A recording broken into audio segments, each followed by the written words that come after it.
Hello, everyone. My name is Corey, and today I'll be talking to you about the business thesis.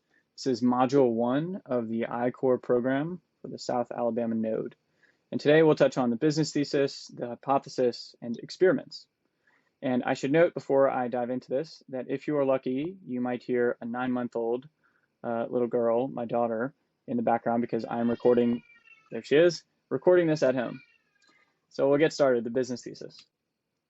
So the business thesis is the simplest summary of your business. It's the most distilled description that you can have of your business. And it addresses these three questions in its ingredients. Who is your customer or are your customers? What is your product and why will they buy or use it? The business thesis, you should remember, is simple.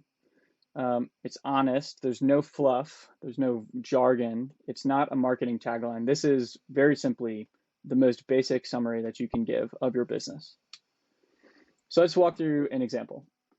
So we have an idea. I developed a novel electrolyte that lowers the cost, size, and toxicity of ultracapacitors for hybrid vehicles. That is quite the mouthful, but converted into the business thesis, which is hopefully something that's understandable by a larger audience rather than just experts within your field. I could say hybrid or electric vehicle manufacturers will buy our ultracapacitors because they are safer and 15% lower in cost than current energy storage solutions. And so you'll notice this thesis comes in a standard format. It's written in a standard format. And that format is customer segment will buy product because of value proposition, or abbreviated, that's CS will buy P because of VP. So let's unpack this example further. Hybrid or electric vehicle manufacturers addresses the question, who is your customer or your customer segment? They'll buy our ultracapacitors, which is the product, because they're safer and why will they buy it? It's because they are safer and 15% lower in cost than the current energy storage solutions, which is the value proposition. So we'll go through another example. So I have an idea for a personal underwater vehicle able to withstand the high pressure at the bottom of the ocean. And so we'll look at turning this idea into a business thesis. I should note this was actually a real product that I found once in a Sky magazine, one of the magazines that you have, Sky Mall maybe, in the front pocket or the seat pockets of airplanes.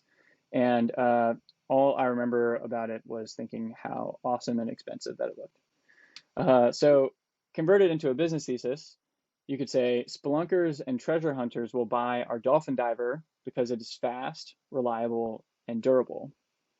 And so that is the customer segment, or spelunkers and treasurers, will buy the product or the dolphin diver because of the value proposition, because it is fast, reliable, and durable.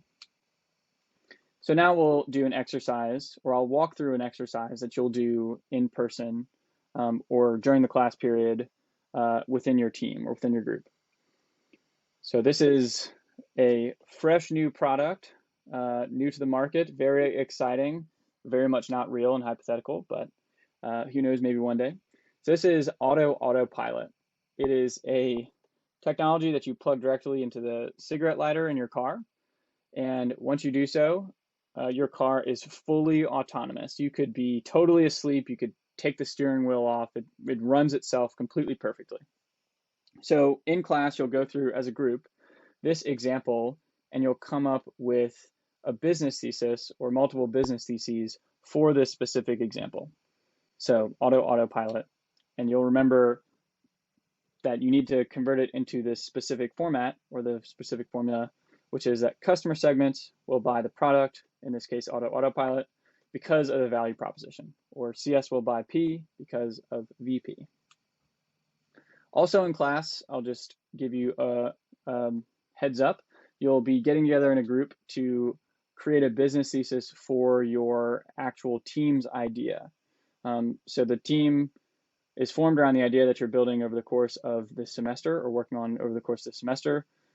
the technology or idea or venture that you're working on, you'll get together as a group and come up with a business thesis specifically for whatever it is that you're working on. So now we'll go through hypotheses, so business hypothesis.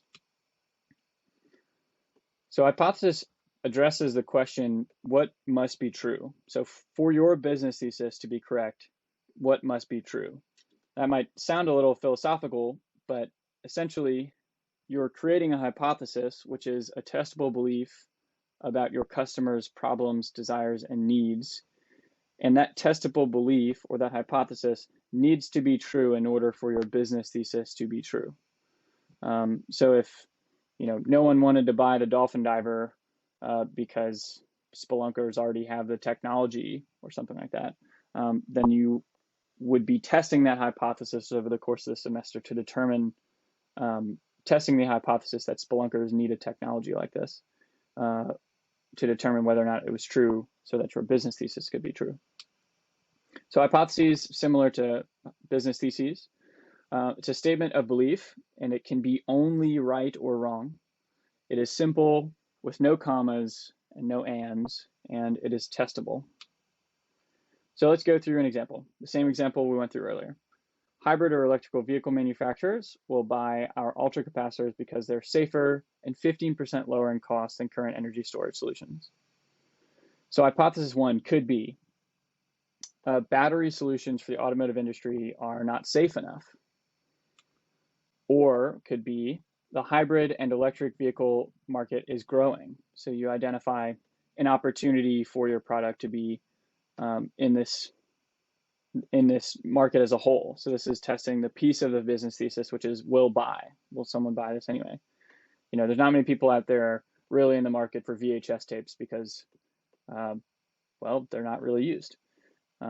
So hypothesis three could also be automobile manufacturers will source batteries from market newcomers. This is the case for a lot of really well-established markets or really established industries, such as airline industry or aerospace manufacturing, which is relevant, especially Mobile with Airbus, Continental, and Bombardier. But think of different sort of really, really well-established industries that it's difficult to be a newcomer in altogether. So now we'll turn our focus to experiments. Fortunately,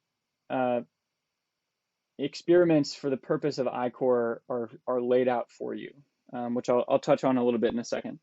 But the business experiment is the way in which you test your business hypothesis. So it's putting your beliefs to the test and addressing the questions, are your assumptions true? And how do you find out if yes or no, if they are true or false?